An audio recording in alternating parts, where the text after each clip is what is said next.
je suis effectivement géographe, je travaille sur les villes et les sociétés urbaines avec deux champs. Je travaille sur l'Amérique latine, sur notamment le Mexique et Mexico, et je travaille sur les villes imaginaires et de fiction, et au fil du temps j'ai fini par croiser les deux, ce qui fait que j'arrive plus très bien parfois à faire la différence entre quelle est la ville imaginaire et quelle est la ville réelle, et vous allez voir, c'est ce qu'on va essayer de faire un petit peu aujourd'hui, et c'est pour ça que je remercie Ismaël d'avoir commencé son exposé tout simplement avec quelques images du vrai Los Angeles d'aujourd'hui, en mettant en parallèle avec les images de Blade Runner. Alors, justement, ville de science-fiction, ville de fiction et ville réelle, Los Angeles, c'est pour ça que j'ai choisi cette image que vous voyez. Pour celles et ceux qui sont allés à Los Angeles, c'est un des immeubles les plus célèbres, c'est le Westin Bonaventure. C'est un édifice de 1976, c'est un hôtel, et c'est très intéressant parce qu'on le voit dans de très nombreux films. Les gens ne savent pas que c'est un vrai immeuble, alors que c'en est un.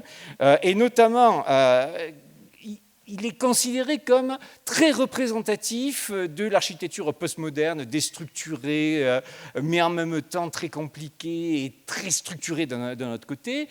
Et ce n'est pas pour rien que, comme vous le voyez sur l'image d'en bas, ça ne veut pas dire qu'il y a eu un tremblement de terre et que cet immeuble s'est effondré. Il y a eu des tremblements de terre, mais l'immeuble ne s'est pas encore effondré. Pas encore, parce que dans Escape from LA, John Carpenter le choisit comme cible principale. C'est le premier édifice qui va être détruit dans son film.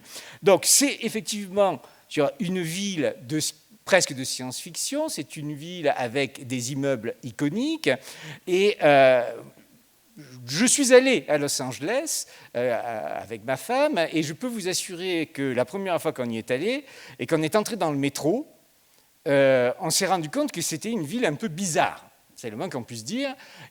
Les gens autour de nous dans le métro avaient des têtes tellement étonnantes qu'on s'est cru, d'ailleurs quand on est sorti, on s'est dit mais on était dans Men in Black. C'est pas possible. On s'attendait à ce qu'il y ait une personne devant nous qui s'ouvre en deux et qu'il y a un alien qui sorte. On est vraiment dans une ville hallucinante. Et je tiens quand même à rappeler une petite chose, et c'est pas un hasard. La ville, normalement, où se déroule Blade Runner, enfin, les androïdes rêvent-ils de moutons électriques, et en fait, c'est San Francisco. Mais San Francisco, c'est pas bien, parce que c'est une ville sympa. Donc il fallait choisir une ville a priori pas sympa, et c'était Los Angeles. Et c'est pour ça aussi que dans mon titre, j'ai choisi Autopsie des villes du futur à partir de Los Angeles, parce que cette ville qu'on a déjà vue et qu'on va approfondir maintenant, est une ville qui ne fait vraiment pas envie. C'est une ville qui attire la mort d'un certain côté. C'est le côté obscur de ces grandes mégalopoles contemporaines et futures dont on nous dit que ce sera notre avenir, j'espère bien que non. Et donc, Blade Runner, dans les deux versions, nous permet de penser sur l'avenir et la mort de nos mégalopoles. Et donc, quand les villes meurent, qu'est-ce qu'on fait ? On fait une autopsie pour savoir ce qu'elles ont dans le ventre. Et c'est ce que je vais essayer de faire en une vingtaine de minutes. D'abord en couplant, comme je l'ai dit, mes deux passions, à savoir l'Amérique latine et la science-fiction, avec deux couples urbains. On ne s'y attend pas, et pourtant ils sont présents. Le couple Mexico et Los Angeles, et le couple Blade Runner et Total Recall. Alors vous allez me dire, mais pourquoi ça ? Pourquoi deux couples ? Eh bien, tout simplement parce que dans les années 80, et avant Los Angeles, c'est Mexico qui a incarné le futur abominable de l'humanité. Tout allait périr, c'était la catastrophe.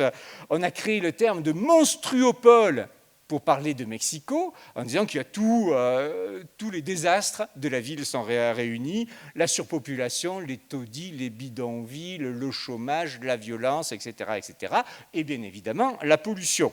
Donc ce n'est pas un hasard aussi, si dans un film que vous connaissez, Total Recall, alors je vais voir si ça marche. Oui, oh pardon, ça a marché avant même que je touche, c'est bizarre. Il y a de la science-fiction là-dedans. Donc, je ne sais pas si vous vous souvenez, mais Arnold sort des soubassements de la ville où il y a un métro affreux, etc. Et il se retrouve dans cet espace-là. Hein, très joli décor pour la ville du futur, c'est ce qu'on appelle le néobrutalisme. Le néobrutalisme, c'est un courant architectural fondé sur l'usage du béton brut. Hein, et on se dit, bah oui, effectivement, c'est pas gai d'habiter dans cette ville. Bon, sauf qu'il y a quelqu'un qui me touche avant, ou bon, tant mieux, je ne toucherai plus alors. Donc, c'est pas un décor, hein, on le voit bien. C'est la station Insurgentes dans le centre de Mexico. Hein, pour celles et ceux, j'en connais qui connaissent bien le Mexique et Mexico, effectivement, ça c'est moi qui ai pris la photo et on voit, il n'y a que la publicité qui a changé, il y a un peu plus de monde, mais on est à peu près dans la même ambiance. Hein, donc on se dit, voilà, déjà, ville réelle, ville imaginaire, la frontière n'est pas toujours facile à établir. Elle l'est d'autant moins facile à établir qu'il y a Roberto Fresán, qui est un excellent romancier, qui a écrit un roman qui s'appelle Mantra, hein, qui est sur la ville de Mexico, justement, un roman complètement halluciné. Hein, et dans ce roman, il évoque Philippe Cadic. Hein, et il rappelle qu'en 1953-1954, le FBI avait proposé à Dick et à sa femme d'aller faire quelques études à la UNAM pour dénoncer les groupuscules les plus virulents. Donc il a refusé, bien évidemment, mais Fresán, qui est lui-même fasciné par Dick et par la science-fiction, a dit que s'il y était allé, il aurait pu faire avec la nouvelle Tenochtitlan des romans de science-fiction absolument merveilleux. Hein. Ce n'est pas seulement ça qui nous unit. Hein. Je dis nous parce que je suis très impliqué dans mon amour pour Mexico, mon amour qui est aussi balancé parce que Mexico n'est pas une ville simple, hein, c'est le moins qu'on puisse dire. Il y a d'autres relations avec d'autres films. Je ne sais pas, j'approche, oui, ça marche. Elysium. Hein, vous avez sans doute vu Elysium de Neil Blomkamp en 2013. L'action se passe en 2154 à Los Angeles. Hein. Vous avez les riches qui vivent sur Elysium, un satellite artificiel, et vous avez les pauvres, vous avez les deux images d'en bas qui sont tirées du film, qui vivent dans des quartiers sordides. Los Angeles, c'est épouvantable, c'est affreux, mais sauf que ces quartiers existent.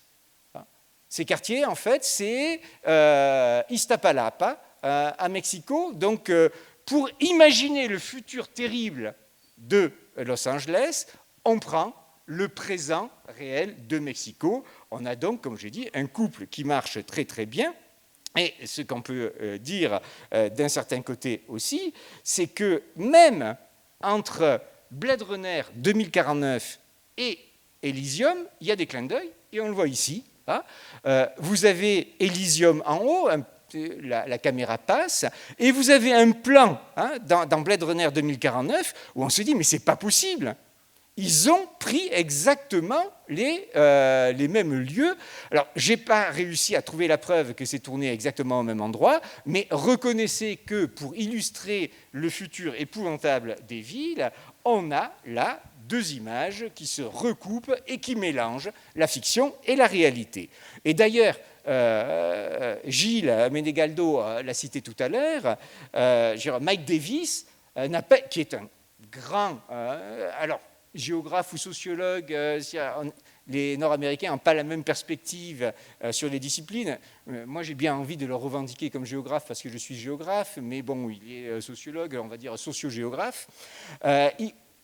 Il a lui-même considéré qu'on pouvait utiliser Los Angeles comme objet pour comprendre le futur des villes, mais aussi qu'on pouvait, à partir de la science-fiction, travailler sur les villes présentes, et c'est au-delà de Blade Runner, Los Angeles et l'imagination du désastre. C'est aussi City of Quartz, Excavating the Future in Los Angeles, comment Los Angeles nous donne des signes pour le futur. Et je peux vous assurer que si vous lisez City of Quartz, vous vous rendrez compte que c'est presque aussi effrayant que Blade Runner. Hein. Alors ça, c'est, vous voyez, un petit premier point. ville réelle, ville fictive, on ne sait pas trop. Entrons dans la ville. Hein, comme je dis, on fait l'autopsie. Entrons dans la ville, voyons ce qu'elle a dans le ventre. On vous l'a dit, et effectivement, je ne vais pas revenir là-dessus. La ville de Blade Runner, c'est une ville cosmopolite avec des influences chinoises, mais pas seulement chinoises. Et encore une fois, le lien avec le Mexique est fort. Pourquoi? Parce que vous vous souvenez de cette image, effectivement. Hein, c'est l'immeuble de Tyrell. Ou Tyrell, excuse-moi pour mon anglais, pues, bon, mon espagnol est meilleur. Hein, je suis du sud du Rio Bravo. Regardez, vous avez l'immeuble de Tyrell et vous avez l'image qui est effectivement le modèle, qui est la pyramide de Teotihuacan au Mexique. Le lien est fait, c'est net, et il ne faut pas oublier une chose, c'est que je travaille dans la fiction, mais aussi dans la réalité. Et dans la réalité, il y a quelque chose qui ne trompe pas. J'ai regardé les statistiques du Bureau du recensement américain, 2019. Le comté de Los Angeles, 10 millions d'habitants, à peu près. Hein, à peu près. Les hispaniques, et majoritairement espagnols, mexicains, combien? Presque 49% de la population. Hein, les blancs, et je reprends, excusez-moi, les catégories nord-américaines, ne font que 26%. Donc cette influence hispanique, elle est là, elle existe, et quand elle n'existe pas, on l'imagine. Hein, la suivante le montre très très bien. Oui, avec tout simplement New York. Hein, et Paul Morand écrivait en 1930, il a fait un voyage à New York, il disait « Les gratte-ciel, je le cite, il y en a qui sont des femmes et d'autres des hommes. Les uns semblent des temples au soleil, les autres rappellent la pyramide aztèque de la Lune. Hein, » Et effectivement, on peut les voir sur l'image. Regardez, vous avez effectivement des pyramides, elles sont là, donc elles font rêver, elles laissent place à l'imagination, et l'imagination se nourrit de ce qu'on a déjà vu, de ce qu'on a déjà appris, et effectivement, c'est la pyramide aztèque de la Lune. Alors, il se trompe, je tiens à préciser, Paul Morand n'était pas un archéologue, Teotihuacan, c'est à peu près 1000 ans avant l'arrivée des Aztèques sur la scène mexicaine. Mais enfin, ce n'est pas grave. Ce qui est plus intéressant, et il y a eu un clin d'œil tout à l'heure qui a été donné, c'est que à l'intérieur du film, on voit les références. Peut-être, oui. L'appartement de Descartes, hein, que l'on voit là, qu'est-ce qu'il nous indique? Hein, on le voit bien avec ces motifs géométriques. Eh bien, en fait, ces motifs géométriques qui sont directement inspirés de la Ennis Brown House, qui est à Los Angeles, et les mêmes motifs de la Ennis Brown House sont tirés de certains monuments d'Uxmal, donc au Mexique. Donc, cette interpénétration entre les cultures est particulièrement manifeste pour le décor. Alors, mais on peut aller plus loin, des petits détails, des clins d'œil. Ah, j'adore les clins d'œil. La suivante. Je ne sais pas si vous vous souvenez, mais dans l'immeuble de Sébastien, on va rentrer, et il y a une vue très rapide sur le $1 million Theater, hein, qui existe réellement. Et qu'est-ce qu'on voit? On voit à l'affiche Los Mimilocos, hein, et le Mazacatope Orquesta. Mais c'est pas possible, qu'est-ce que c'est cette affaire? Eh bien, oui, hein, cet orchestre existe, il a été fondé par Orlando Lopez, d'origine mexicaine, et hop, on vous donne un petit clin d'œil, une indication, les Mexicains sont là, hein, même s'ils ne font que passer, hein, et ce qui est assez amusant, c'est que après le film, il y a un groupe qui s'est créé, hein, reprenant l'orchestre à Mazacote, et s'appelant les Mimilocos, mais alors là, en prenant le film comme exemple. C'est-à-dire qu'il y a une double interpénétration entre le réel et l'imaginaire.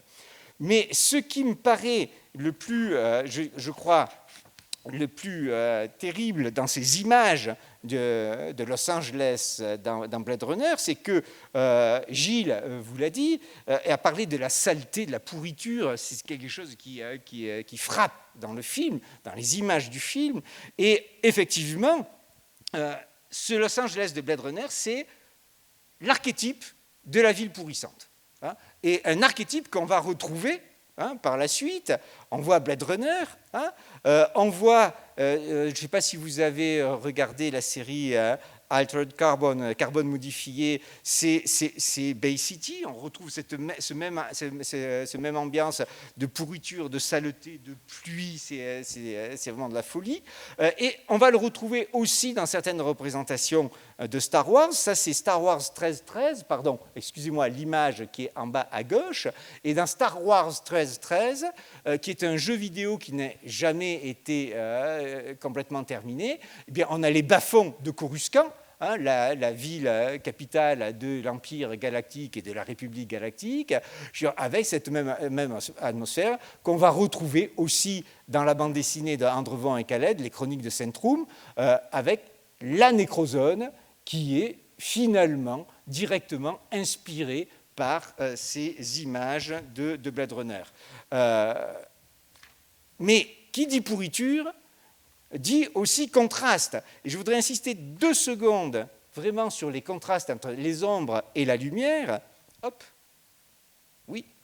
Des images qu'on a tous vues, le Blade Runner de 82, le Blade Runner de 2049, avec ces grands panneaux qui ont marqué notre vision des films et qui ont marqué les réalisateurs, puisque c'est des choses qu'on va retrouver ailleurs, dans d'autres films. Par exemple, ceux qui vont suivre maintenant, Ghost in the Shell, les frères, sœurs maintenant Wachowski, dans Cloud Atlas avec Neo Séoul, Altered Carbon aussi avec Bay City. Ce sont des images qui se répètent, c'est devenu un leitmotiv de la ville, avec une idée pour moi qui est centrale, c'est que ces images de la ville font que les lumières de la ville mettent en valeur toute l'obscurité de la ville. Plus il y a de lumière, plus les recoins obscurs deviennent forts et deviennent puissants. Ce qui nous oblige à réfléchir effectivement sur nos villes du futur. On a vu à quel point, même si Philippe Cadic disait que la science-fiction n'est pas là pour prédire l'avenir, et je suis entièrement d'accord avec lui, quelle modestie de ma part, je vais être d'accord avec Philippe Cadic, mais bon, je reconnais le maître. Et dans toutes mes études sur la science-fiction, et notamment sur Dick, ce qui me frappe, c'est que les visions du futur ne sont que l'extension des problèmes contemporains. Et ces problèmes contemporains changent avec le temps. Ce que disait Brenner sur la ville du futur n'est pas exactement la même chose que ce que l'on peut dire aujourd'hui, mais la science-fiction suit le présent, peut-être pour l'anticiper, mais en tout cas, moi je parle plutôt d'extension du domaine présent. Ça aboutit à quoi, tout ceci?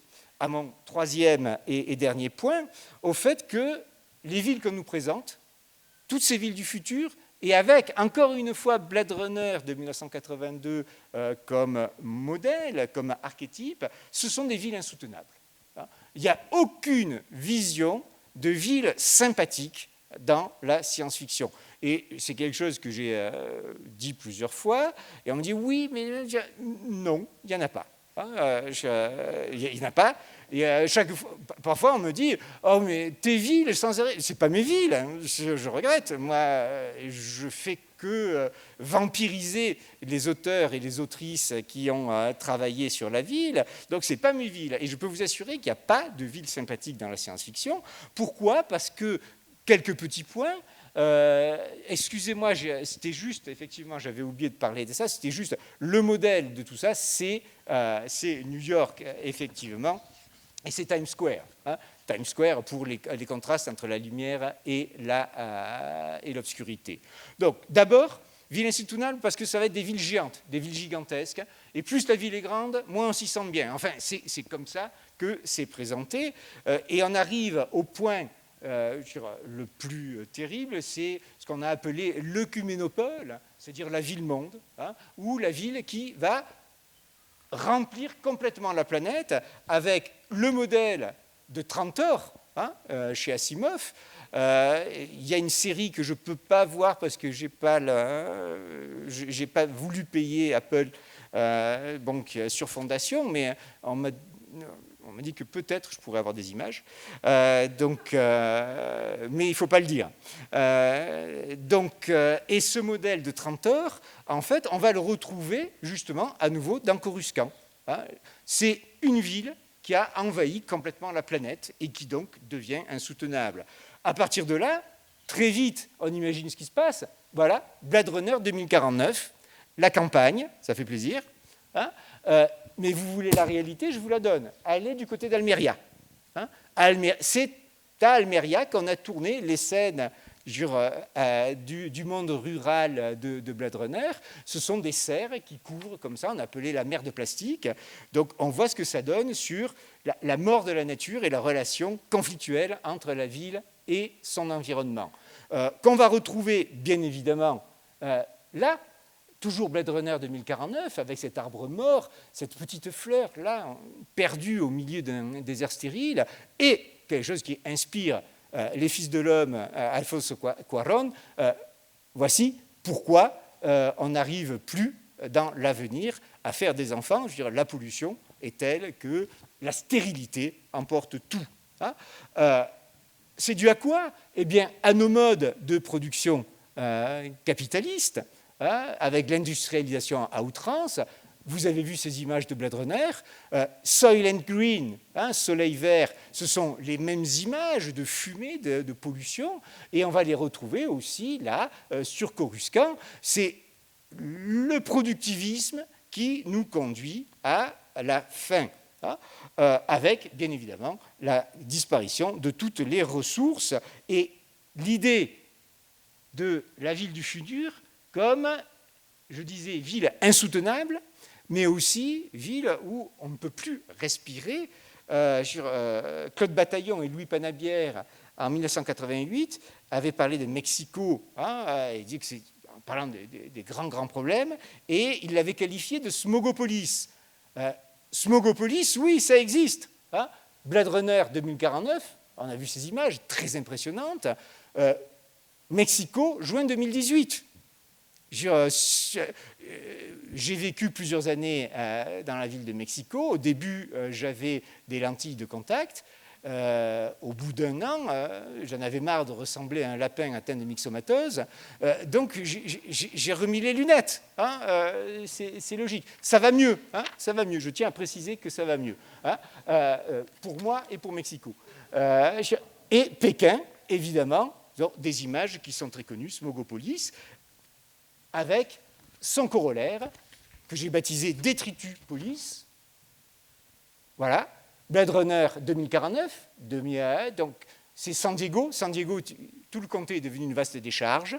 C'est directement inspiré de Valérien Héroline, métro Châtelet, direction Cassiopée. Hein, et c'est repris aussi dans Le Vagabond des Limbes, la décharge avec la planète de Merdbla, la Noire. Ce sont les mêmes images, c'est Détritupolis, qui aboutit évidemment à l'idée que les inégalités sociales sont telles que cette ville deviendra absolument impossible à tenir. Pourquoi? Parce que Blade Runner 2049, on le voit, tous ces gens qui vivent sur les déchets, bon, ce sont des gens qui font du tri, qui ramassent tout, qui revendent. Ce n'est pas de la science-fiction. Je suis allé à Dandora, à Nairobi, qui est un des plus grands bidonvilles installés près de la plus grande décharge d'Andorra. Il y a 200 000 habitants dans la zone et presque 10 000 personnes, dont des enfants, qui travaillent comme, j'allais dire recolectores, excusez-moi, ça c'est le mot espagnol, pour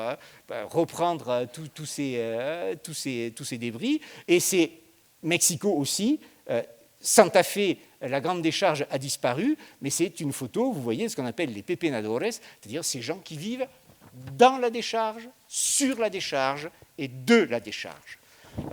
Dernière image, avant-dernière en réalité, on le voit, ces conditions sociales et économiques sont telles que ça favorise, dans un contexte d'ultra-capitalisme, bien évidemment, l'exploitation des plus vulnérables. Blade Runner 2049, c'est l'orphelinat de San Diego, et qui est une image qu'on va retrouver dans Oliver Twist. C'est exactement la même chose.